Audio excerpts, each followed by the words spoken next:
다 같이 주악에 맞추어서 묵상 기도하심으로 우리 주일 예배를 주님 앞에 올립니다. 묵상으로 기도하십니다.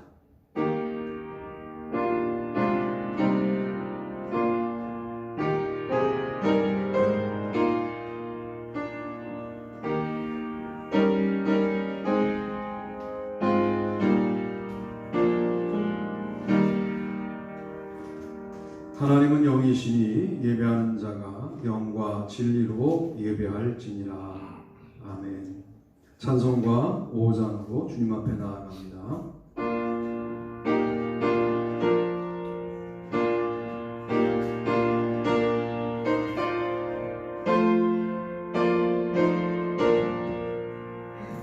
이 천지가 만물들아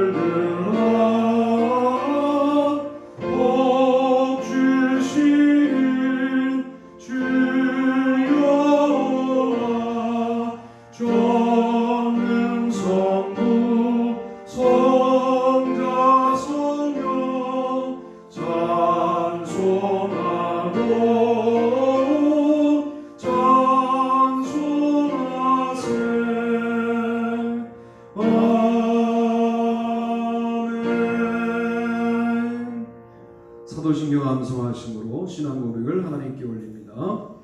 전능하사 천지를 만드신 하나님 아버지를 내가 믿사오며 그의 아들 우리 주 예수 그리스도를 믿사오니 이는 성령으로 잉태하사 동정녀 마리아에게 나시고 본디오 빌라도에게 고난을 받으사 십자가에 못 박혀 죽으시고 장사한 지 사흘 만에 죽은 자 가운데서 다시 살아나시며 하늘에 오르사 전능하신 하나님 우편에 앉아 계시다가 저희로서 산 자와 죽은 자를 심판하러 오시리라. 성령을 믿사오며 거룩한 공예와 성도가 서로 교통하는 것과 죄를 사하여 주시는 것과 몸에서 사는 것과 영원히 사는 것을 믿사옵나이다. 아멘. 교도문 85번 요한일서 4장 말씀입니다. 사랑하는 자들아 우리가 서로 사랑하자. 사랑은 하나님께 속한 것이니 사랑하는 자가 하나님으로부터 나서 하나님을 알고 사랑하지 아니하는 자는 하나님을 알지 못하나니 이는 하나님은 사랑이시라. 하나님의 사랑이 우리에게 이렇게 나타난 바 되었으니 하나님이 자기의 독생자를 세상에 보내시는 그로 말미암아 우리를 살리려 하시니라. 사랑은 여기 있으니 우리가 하나님을 사랑하는 것이 아니요 하나님이 우리를 사랑하사 우리의 죄를 삭하기 위하여 화목제물로 그 아들을 보내셨습니다. 사랑하는 자들아 하나님이 이같이 우리를 사랑하셨은즉 우리도 서로 사랑하는 것이 마땅하다. 어느 때나 하나님을 본 사람이 없으되 만일 우리가 서로 사랑하면 하나님이 우리 안에 거하시고 그의 사랑이 우리 안에 온전히 이루어지느니라. 아멘. 조학기 장로님의 기도가 있겠습니다. 기도하시겠습니다. 교회를 사랑하시는 좋으신 하나님 감사합니다. 지금을 살아가고 있는 우리들에게 주님을 예배할 수 있는 시간을 허락하시고 우리들의 마음을 하나로 모이게 하여 주심을 감사드립니다. 온 세계가 경험하지 못한 코로나19 바이러스로 인해 팬데믹 환경 속에서 생명의 위기를 느끼며 수많은 영혼들이 불안함에 떨며 신음하고 있습니다. 흔들리는 영혼들의 기도 소리에 귀 기울여 주시고 주님의 이루하시는 크신 사랑과 은혜가 머물기 원합니다. 주님의 몸 되신 교회도 비대면 예배라는 새로운 길을 걸어가고 있습니다. 영혼 구원의 통로가 되고 세상의 빛과 소금의 역할을 감당했던 교회가 지금은 혐오의 대상이 되어 예배의 축소와 찬양과 기도 소리조차도 작아지는 역경 속에 있습니다. 주님, 그동안 예배를 너무도 쉽게 생각하고 드렸던 저희들의 죄를 용서하여 주시고 주님을 처음 만났던 믿음의 초심으로 돌아가는 은혜가 있게 하옵소서. 주님의 말씀으로 다시 가슴이 뜨거워지게 하시고 작은 죄의 속삭임에도 민감한 반응이 있게 하시며 강팍함으로 메말라진 우리의 마음에 사랑의 눈물이 회복되는 은혜가 있게 하옵소서. 마른 뼈와 같은 교회의 상황에 성령의 불이 일어나게 하시고 주님을 신뢰함으로 현재 겪고 있는 고통과 두려움을 연단으로 받아들이며 결코 교회를 포기하지 않으시는 주님을 향해 믿음을 가지고 걸어가게 하옵소서. 교회가 교회되고 예배가 예배되는 주님의 은혜를 통하여 영혼들이 다시 교회로 모여지게 하시고 찬양이 넘치고 기도가 뜨거워지는 회복의 시대가 속히 이루어지기를 소원합니다. 사랑의 하나님, 이 나라를 위해서 기도합니다. 대한민국을 긍휼히 여겨 주시옵소서. 주님의 은혜가 머물게 하시고 이 땅에 하나님의 공의가 세워지고 정의와 평화가 대한민국의 경쟁력이 되게 하시고 나라를 이끌어가는 모든 사람이 바른 정치를 통하여 사랑과 온정이 넘치는 나라가 되게 하옵소서. 주님, 오늘도 옛사랑교회 지체들은 각자의 주어진 자리에서 주님을 예배합니다. 주님, 기뻐 받으신 예배가 되게 하시고 주님의 말씀을 선포하시는 서유성 목사님, 성령의 인도하심이 있게 하옵소서. 목사님을 통하여 전해지는 말씀의 능력이 예배하는 모든 영혼과 이 시간에도 나라와 민족을 위해 헌신하는 모든 사람들에게 하나님이 주시는 위로와 평안함이 함께 하시기를 원합니다. 흔들리는 세상 속에서 지표를 잃어버리고 방황하는 모든 사람들의 생명의 위로는 주님만이 해줄 수 있습니다. 시작과 끝의 주인은 하나님이십니다. 그 모든 것을 주님의 섭리함 속에 있음을 믿습니다. 한 주간 우리의 삶이 견디며 감사함으로 살아갈 수 있도록 생명 주시고 우리를 사랑하시는 예수님의 이름으로 기도드립니다. 아멘.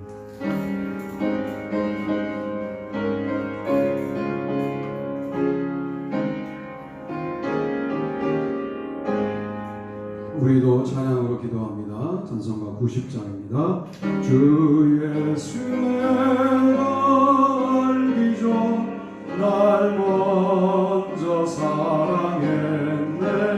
그 크신 사랑 나타나 내 영혼 거듭났네. 주 내 맘에 늘 계시고 나 주의 안에 있어. 저 포도비유 같으니 참 좋은 나의 친구. 내 친구 되신 예수님 날 구원하시려고 그 귀한 몸을 버리사 내 죄를 대속했네. 나 주님을 믿으며 그 손을 의지하고 내 몸과 마음을 바쳐서 끝까지 충성하리. 내 진실하신 친구여 그를 내려주사 날 항상 보호하시고 내 방패 되옵소서. 그 풍성한 참 사랑을 이르는 길을 소냐. 날 구원하신 예수는 참 좋은 나의 친구. 아멘. 오늘 함께 은혜 받으실 말씀은 마태복음 10장 30절 말씀입니다. 읽어보실까요? 하나님을 얼마나 아십니까? 내가 나를 아는 것보다 나를 더 잘 아시는 하나님, 너희에게는 머리털까지 다 세신 바 되셨다라고 말씀하는 이 부분입니다. 사실은 우리는 이 제자를 파송하는 단락에서 주셨던 이 말씀을 깊이 묵상할 필요가 있습니다. 우리는 우리를 잘한다고 생각을 해요. 그런데 아무리 과학이 발달되어도 머리털의 개수를 계속 파악하기가 쉽지 않을 겁니다. 우리에게 붙어있지만 우리가 다 알 수 없어요. 내 것인데 내가 몰라요. 하물며 눈에 보이는 머리털이 그럴 정도라면 우리의 눈에 안 보이는 내장의 상태를 의학의 도움을 받는다고 다 할 수 있겠습니까? 지금 왜 내 심장이 뛰고 있는지, 내 심장이 언제 멈출 것인지 우리는 모릅니다. 누가 아실까요? 하나님이 아시죠. 여러분, 하나님을 어떻게 이해하고 계세요? 우리가 뭘 아는 것처럼 생각하면 하나님에 대하여 간절해지지 않는 거죠. 하나님이 두렵다고 말을 하지만 두려워지지 않죠. 왜냐하면 하나님께서 우리를 다 주관하고 계시다라고 고백은 하지만 내가 나를 잘 알지 라고 하는 교만 가운데 있게 되면 하나님에 대한 진지한 마음이 사라집니다. 여러분, 우리는 우리를 잘 몰라요. 잘 할 수 있을 줄 알았던 일이 어그러집니다. 잘 안 된 것 같았던 일이 매우 성공합니다. 우리의 판단이 틀립니다. 저는 설교하는 사람이니까 어떤 설교를 하고 난 다음에는 매우 효과적이었을 거야. 그런데 그렇지 않아요. 어느 설교는 만족스럽지 않다 이러고 가지고 올라간 설교도 있어요. 그런데 만족스러운 결과를 주님이 주셔요. 여러분, 이거는 내가 하는 일을 내가 잘 모르는 겁니다. 하나님이 그 일도 주관하시는 거예요. 하물며 남아있는 우리의 인생에 대하여 우리가 다 안다? 여러분, 5분 뒤를 아십니까? 아니, 1분 뒤를 아십니까? 할 수가 없는 게 인생이잖아요. 그러나 우리를 지으신 하나님은 우리가 우리를 아는 것보다 더 잘 아신다라고 말씀을 드릴 수 있겠습니다.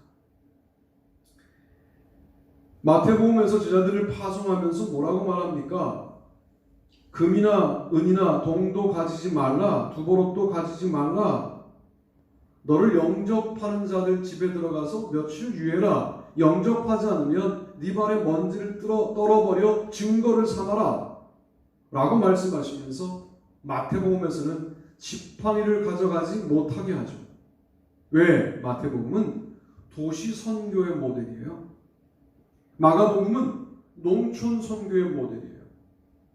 그럼 농촌으로 다니다 보면 뱀들도 있고 언덕도 올라가야 되고 좀 부담스러운 그런 걸음걸이가 필요할 때 지팡이를 쓰는 겁니다. 근데 마태복음은 지팡이도 필요 없죠. 도시에서 도시로. 성경은 이 마을 저 마을 되어 있지만 그게 폴리스거든요. 도시입니다. 그러니까 지팡이가 필요 없는 곳을 선교하는 거예요. 마태복음은. 어찌되었든 매우 엄중한 제자를 파송할 때 왜 두보롯도, 왜 금이나 은이나 동도 가져가지 말라고 말할까요? 하나님 말고 두 벌 옷 중 한 벌 옷을 의지할까 봐. 하나님 말고 내가 비축해 놓은 재물을 의지하고 선교할까 봐. 그렇게 말씀하시는 거죠. 여러분, 비축한 걸 의지하는 순간 하나님에 대한 의지의 강도가 줄어들지 않던가요? 지금 우리의 청년 때보다 우리의 믿음이 좋은가 못한가를 구분할 때 혹시 못하다라고 판단하는 분이 있다면 그때보다 가진 게 많아서일 수 있다 라는 정의가 결코 틀렸다고 말하기는 어렵지 않을까. 사람이 순수함을 떠나게 되는 것은 뭔가 하나님 말고 의지할 것들이 많아지는 순간을 순수함을 떠났다고 말하게 되는 것 아닌가. 머리털 하나도 제대로 셀 수 없는 우리가 하나님을 향하여 순수한 마음을 가져야 되지 않겠는가. 하는 제안을 드리는 겁니다. 아이, 하나님도 뭐 와서 이 일 해보시면 나보다 잘하기는 어려울 거야, 이런 막말들을 해요. 막말이죠. 아니, 그러고 전능하신 하나님 찬양하면 그게 전능하신 하나님이 되십니까? 하나님이 와서 지금 하는 내 일을 하면 그건 일도 아닌 거죠, 사실. 보라, 내가 너희를 보냄이 양을 이리 가운데로 보냄과 같도다. 그러므로 너희는 뱀같이 지혜롭고 비둘기같이 순결하라. 10장 16절 말씀입니다. 자, 내가 물을게요. 뱀처럼 지혜로워야 할 때는 언제입니까? 비둘기같이 순결해야 할 때는 언제입니까? 그때를 어떻게 결정하시겠습니까? 하나님이 결정해 주셔야 되는 거죠. 그러니 우리가 우리를 다 안다고 하는 이 현대 문명을 살아가면서 우리는 하나님을 어떻게 인정해 드려야 되냐면, 하나님, 제가 겨우 저를 아는 것보다 하나님은 저를 더 잘 아십니다.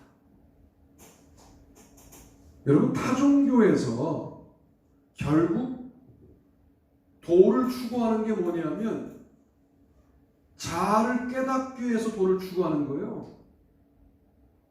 그런데 도력이 높은 분들일수록 그 일에 성공하지 못했다는 것을 인정합니다. 왜일까요? 내가 나를 다 아는데 인생 전체가 들어가도 다 할 수 없는 거예요. 그게 인간의 한계인 거예요. 그런데 하나님은 말씀하시죠. 나는 너희 머리털까지 다 세신 바 되었다 라고 말씀하는 거죠. 여러분, 그 하나님이 우리의 아버지이십니다. 그러니 우리가 얼마나 자유로울 수 있어요. 야, 너 내가 경험해보니까 너 그런 놈이었어?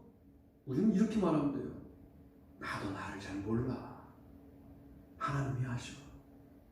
아마 이거 말고도 더 황당한 모습도 너에게 비춰질지 몰라. 나는 나를 잘 모르거든. 하나님만 나를 아셔. 여러분, 이런 믿음을 갖고 하루하루 살아가시기를 주님의 이름으로 부탁드립니다. 두 번째, 내가 나를 사랑하는 것보다 나를 더 사랑하시는 하나님이라는 거예요.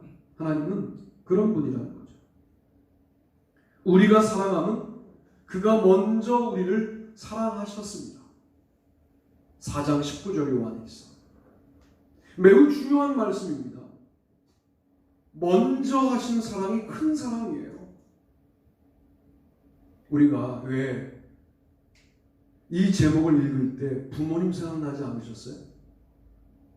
내가 나를 사랑하는 것보다 나를 더 사랑하시는 부모님. 유일하게 지구상에서 나보다 나를 더 사랑하는 분으로 꼽는다면 부모님이 계세요. 그중에서 아버지보다는 어머니죠. 대략 경험적으로 그렇죠. 아버지들이 기분 나빠도 어쩔 수 없는 것은 아버지들은 그렇게 생겼어요. 어쩔 수가 없어요. 그러나 어머니는 10달 먼저 우리를 사랑했기 때문에 우리보다 우리를 사랑하시는 분이라면, 하나님은 어떤 분이시냐 하면, 하나님이 곧 창세전에 그리스도 안에서 우리를 택하사 우리로 사랑 안에서 그 앞에서 거룩하고 흠이 없게 하시려고 그 기쁘신 뜻대로 우리를 예정하사 예수 그리스도로 말미암아 자기의 아들들이 되게 하셨으니, 에베소 1장 4절로 5절 말씀에 따르면 세상을 만들기 전부터 우리를 사랑했다. 우리를 택했다. 우리가 우리를 사랑하는 것보다 하나님이 우리를 더 사랑하신다는 사실을 이 말씀에 근거하여 믿을 수 있겠다, 그 말이에요. 여러분, 생각해 보세요. 우리가 우리를 사랑한다는 것이 얼마나 허울 좋은 것인지에 대해서 생각해 보세요. 여러분, 정말 여러분을 사랑하십니까? 라고 제가 대학생들에게 물으면 그렇다고 대답을 해요. 자, 그러면 제가 질문하겠습니다. 여러분들이 여러분을 사랑하는 마음으로 정말 6개월 정도 하루도 안 빼놓고 매우 긍정적인 활동을 하신 적이 있습니까? 라고 물었더니 어느 대학에서는 제가 6개월간 눈이 오나 비가 오나 운동한 적이 있습니다. 이런 친구 있더라고요. 6개월 사랑한 거예요, 자기를. 운동이란 측면 하나에서만. 그러나 우리는 우리를 사랑한다고 말하면서 무얼 우리를 위하여 의미 있는 일을 지속하지 못한 사랑을 갖고 있어요. 이게 관념이라는 거죠. 이기주의는 그러니까 자기가 자기를 사랑할 수 있다라고 하는 관념인데 그것은 철저하게 실패할 수밖에 없는 관념이다 라고 정의가 가능해요. 그 사탄이 우리에게 이기적인 자세와 태도를 살짝 집어넣으면 마음대로 조종할 수 있어요. 오늘날 현대가 그런 사회 아닙니까? 그리스도인이 나만, 나의 가족만, 내 자식만 이러기 시작하면 사탄의 조종을 받는다라고 분명히 제가 말씀을 드릴 수 있어요. 그러면 내 가정은 팽개치고 남의 가정을 돌봐야 되느냐? 아니, 내 가정을 돌보고 남의 가정을 돌보는 일에 균형을 이루어야 된다. 이렇게 말씀드릴 수 있어요. 어느 한 군데에 쏠리면 안 된다. 그래서 우리는 세상을 살면서 힘도 많이 들고 재정도 많이 필요하고 축복도 많이 받아야 되고 건강도 해야 되는 거예요. 왜? 자기 하나만을 위하여 사는 세상 사람보다는 더 힘이 있어야 되고 더 능력도 있어야 되기 때문에 그렇습니다. 우리가 따라야 될 말씀은 우리 내면의 소리가 아니에요.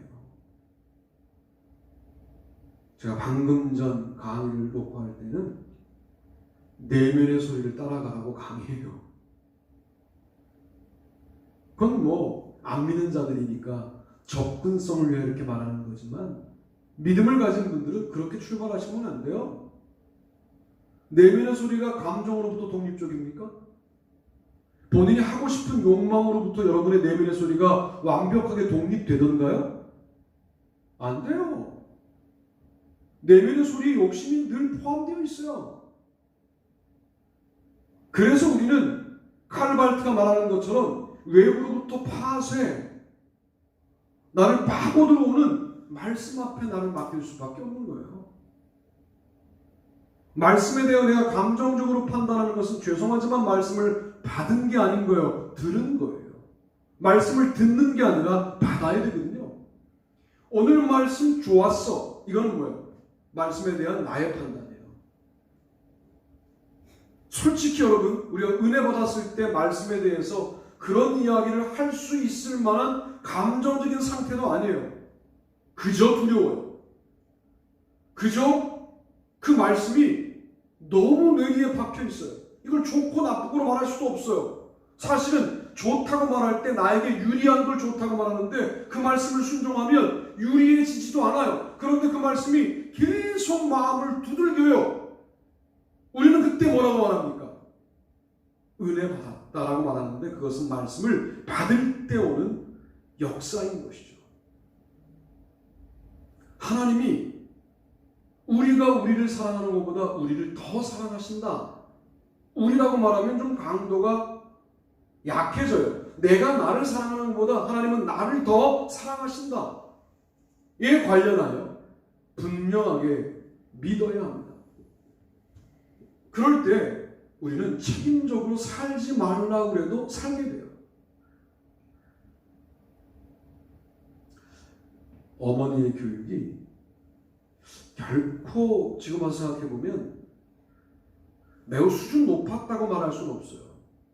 그런데 늘 사람들 앞에서 나를 착한 아들이라고 소개하는 전략으로 저를 착한 사람으로 살게 만드는 교육을 하셨어요. 우리 아들 착하다. 그러면 마음속에 착하게 살아야 될 것 같아요. 당한 것 같아요. 그러나 당해도 좋은 일인 거죠. 좀 차원 높게 이 이야기를 한다면 저를 정말 아끼고 사랑해 주셨어요. 그래서 어머니를 실망시킬 수 없다는 마음이 저의 마음속에 있었던 것 같아요. 여러분, 하나님이 우리가 우리를 사랑하는 것보다 더 사랑하신다는 사실이 믿어진다면 성경의 명령들 수월해집니다. 내가 나를 아끼는 것보다 나를 더 아끼시는 하나님의 놀라운 아끼시는 사랑이 느껴진다면 그분에 대하여 우리는 책임적일 수밖에 없습니다. 이게 신앙생활인 거죠. 걷다가 하나님을 사랑해야 돼. 끝난 거예요. 사실 신앙생활은 정돈이 된 거예요. 야, 전도해야 돼. 이미 사실 신앙생활은 끝난 거예요. 야, 우리 이렇게 싸우면 안 돼. 이건 신앙생활도 아니고 이미 사회생활로 간 거예요. 신앙생활은 뭐냐면 나를 나보다 더 잘 알고 나를 나보다 더 사랑하시는 그분 앞에 나는 자연스럽게 우러나는 마음으로 사라지는 거예요. 이것이 신앙생활의 핵심입니다. 기도하는 부모가 있는 자식은 망하지 않는다는 말을 조금 의역해보면 자식을 사랑하는 부모가 있는 그 자식은 돌아갈 고향입니다. 이런 표현일 수 있어요. 하나님의 사랑이 내가 나를 사랑하는 것보다 훨씬 더 나를 사랑한다는 사실이 믿어진다면 기쁩니다. 이거를 신앙생활은 기쁜 거야 라고 말하고 있다면 우리는 이미 신앙생활이 멈춰 있는 것이다. 신앙생활은 그냥 기뻐야 돼요. 그리고 삶에 그렇게 두드러지는 결과가 주어지지 않는다고 할지라도 감격이 넘쳐야 돼요. 어제 온 비도 비대로 감사해야 되고 오늘 맑게 갠 하늘도 하늘로 감사할 수 있어야 되고 바람이 불어 이파리들이 흔들리면 하나님이 환영하는 손짓으로 보여야 되고 오늘 눈을 뜨면 오늘이 선물로 느껴져야 되고 오늘 밥을 먹으면 그래도 내가 오늘 살아갈 힘을 이 주신 양식을 통하여 공급받는구나 하고 감사해야 되고 친구를 만나 조심스럽게 차 한잔하면 이런 친구가 있음을 이렇게 배려하셨음을 하나님께 감사해야 되고 이렇게 순간순간 주님을 느낄 수밖에 없는 게 사랑 아니냐 말이에요. 다시 어머니로 돌아가서 어머니가 나보다 더 사랑하시는 것이 느껴졌는데 어머니가 늘 내 옆에 있는 건 아니었어요. 물리적으로. 그러나 그 사랑은 늘 내 옆에 있는 것처럼 나를 통제했었어요. 하나님의 사랑도 그러해야 되는 건 아니냐. 그런 놀라운 은혜가 있게 되기를 바랍니다. 아멘.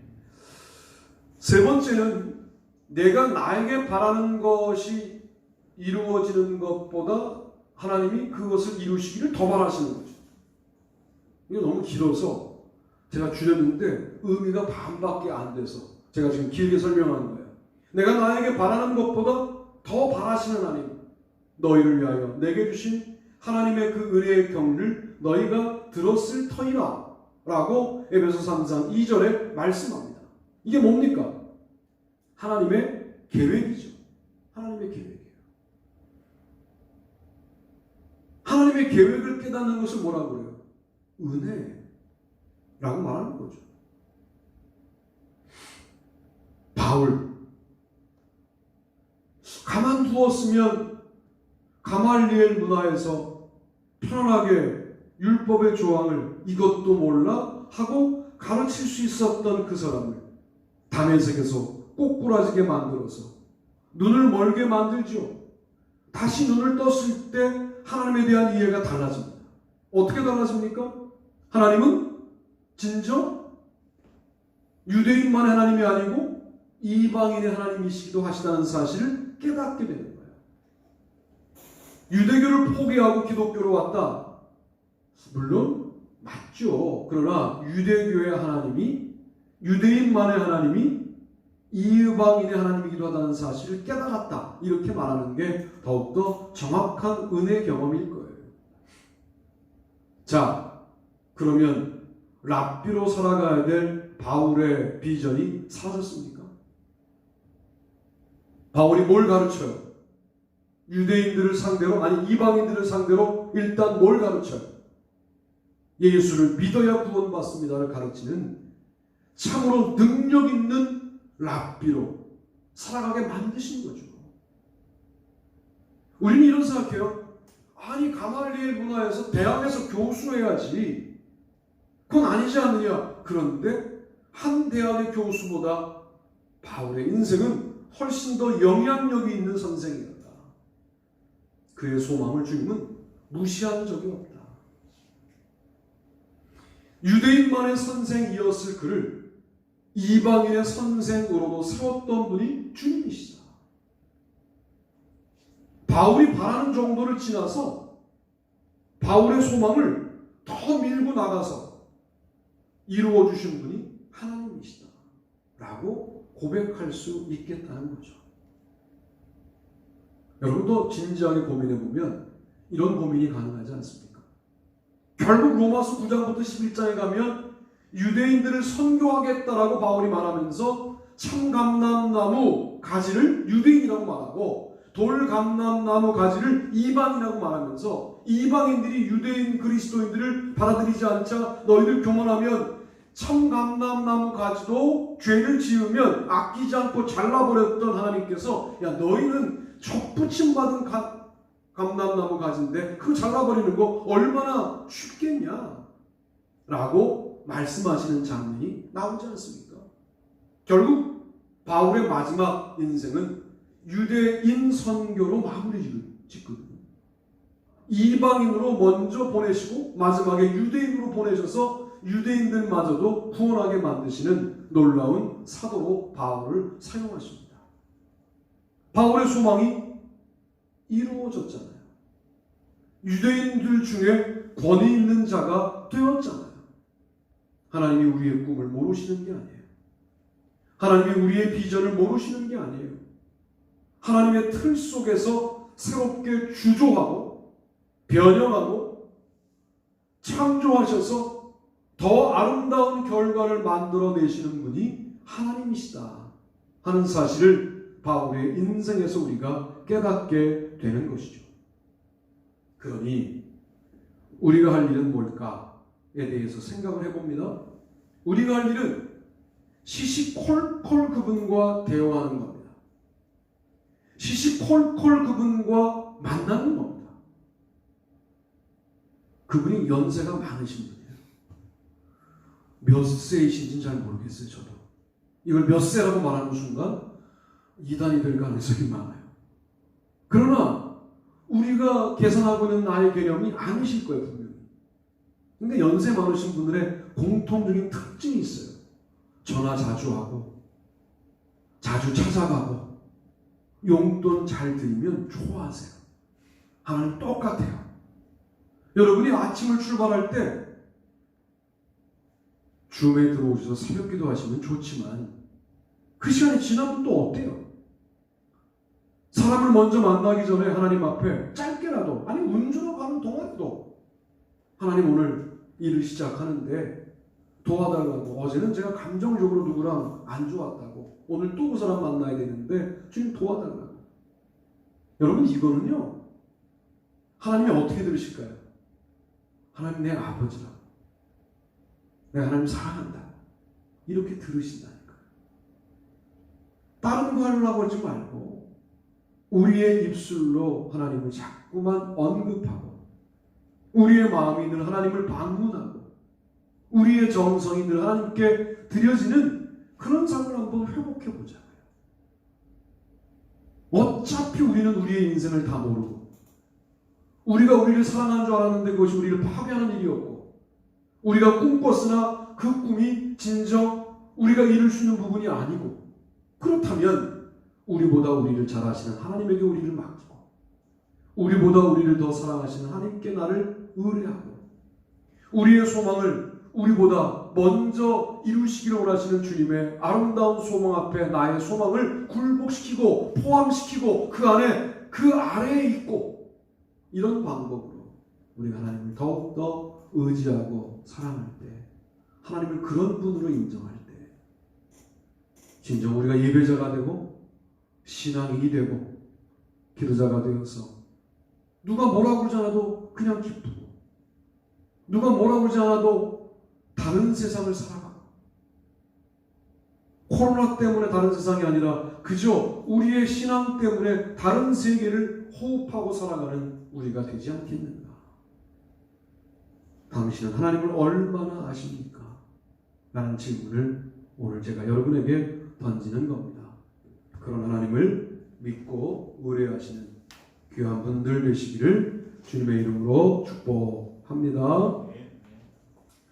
우리 찬송가 535장 찬송하시고 준비하신 예물 바치시고 축도함으로 예배를 마치겠습니다.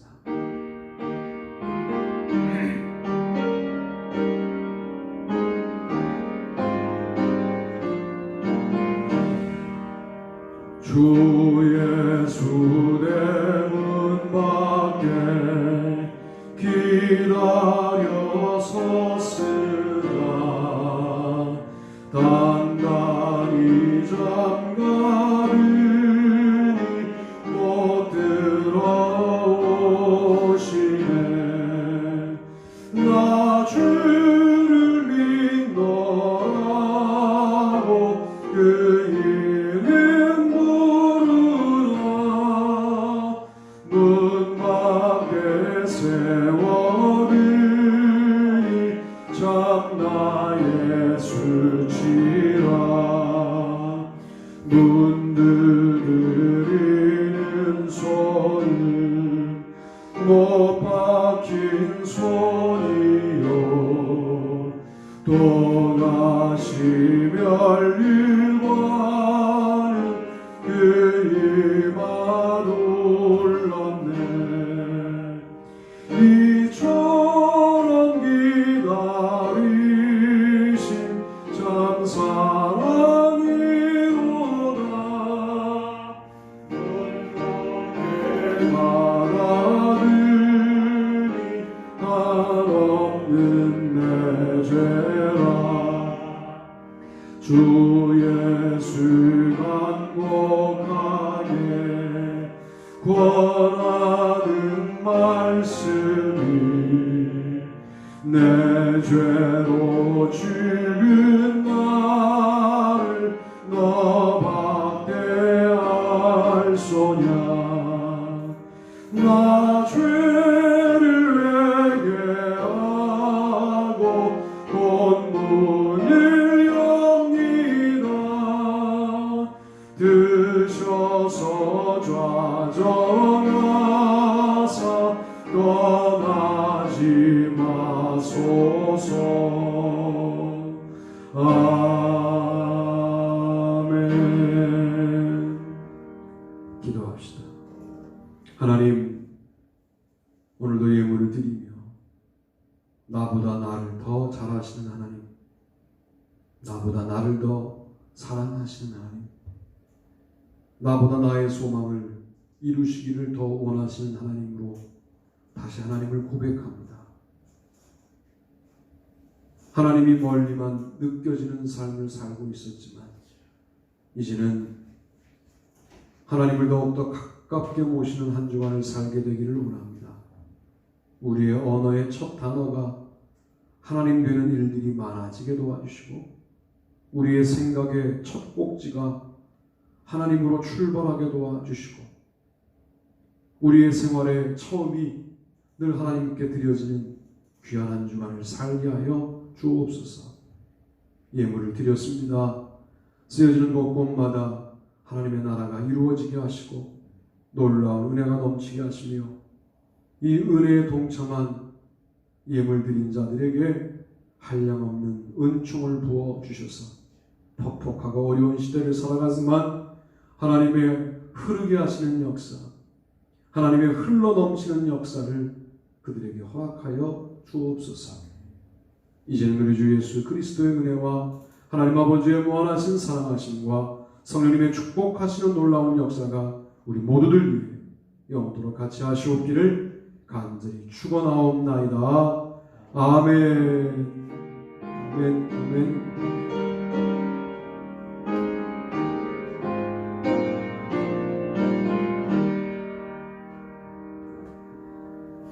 교회 소식을 알려드립니다. 9월은 봉사의 달이고요. 지금 해야 될 봉사가 무언지 깨닫고 있는 자리에서 실천하시면 됩니다. 말씀 통독 나눔 기도회 재밌게 하다가 요즘 못하고 있는데 가정에서라도 말씀을 읽고 기도해 주시기를 바라고, 지금 이런 시대 때 얼마나 병원에 계시면 힘드시겠어요. 가족들의 방문도 원활하지 않고 김진영 장로님, 박인도 성도님 늘 기도해 주시기를 바라고요. 대면 예배가 속 회복되기를 바라고, 지금 같아서는 다음 주쯤에는 뭐 어떻게 늘 뭐 정부도 그렇고 우리도 그렇고 한 주 한 주 좋아질 거라 그러고 어렵고 하는데 다음 주엔 좀 좋은 일이 있지 않을까 하는 생각이 듭니다. 만약에 교회적으로 우리가 대면 예배가 가능하다라는 판단이 되면 연락을 드릴 테니까 오시면 되고, 또 안 되면 이런 방식으로 예배를 지속하도록 하겠습니다. 추수감사주일 11월 달에는 좀 좋아지기를 바라고, 우리 그때는 좀 못했던 태신자를 결정하고 교회에 모시고 오는 일들을 좀 같이 해보면 좋겠다. 아직 포기할 수는 없다 하는 생각을 갖습니다. 새벽기도회, 수요기도회, 금요기도회 줌으로 들어오시면 또 같이 나눌 수 있도록 하겠습니다. 오늘도 고생 많으셨고요. 그리고 다음 주일은 추석 예배 순서지를 제가 여러분 카톡에 보내드릴 테니까 그걸 가지고 잘 출력하시거나 아니면 파일을 보내드릴 테니까 열어보셔서 예배를 드리시면 되겠고, 그렇게 하시면 될 것 같습니다. 다른 거 없으시면 오늘도 승리하시길 바랍니다. 이상으로 예배를 마치겠습니다.